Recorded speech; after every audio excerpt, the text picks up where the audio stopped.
Hey everyone, we're Schema Secure, here to solve a major Snowflake challenge: scalable, secure, and efficient access control.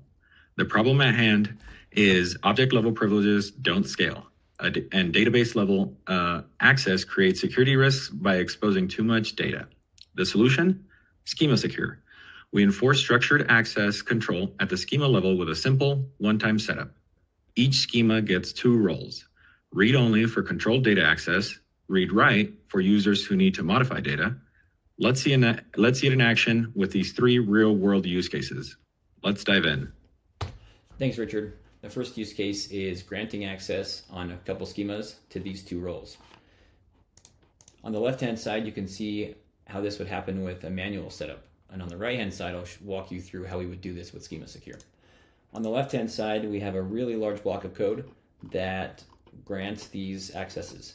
In reality, it's an abbreviated list. It's probably only about half the size it needs to be to account for all Snowflake object types. I'll go ahead and kick off this list of 91 grants. As we're waiting on this, I'll show you how we would do the same thing with Schema Secure in a streamlined manner. The first step would be to create the schema access roles that actually contain these privileges that Richard was talking about.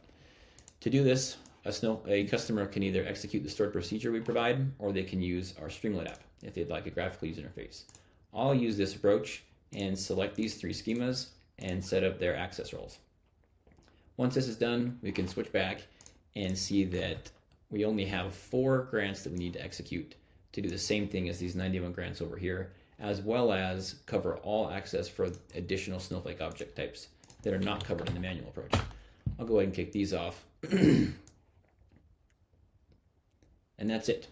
Now we have secure, simplified, easily auditable access established. Okay, our second use case, auditing access. Let's say our administrator wants to know what access the dev role has, so they come in and execute this show grants command.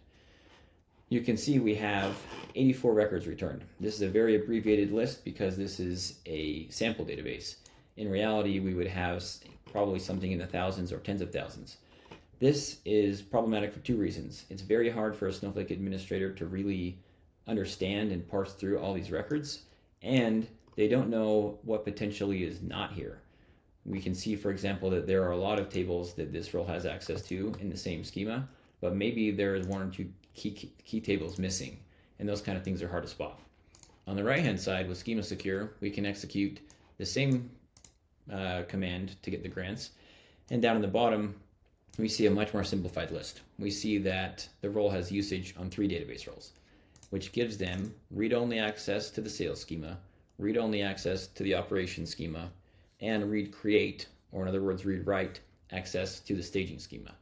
So with this, a Snowflake administrator can very easily tell what privileges someone has, what schemas they can access, and what type of operations they can do on those schemas. These access roles are always created in a very consistent, standardized fashion, so an administrator knows exactly what privileges they contain, such as select on all tables in a given schema, and that way administrator isn't left with questions.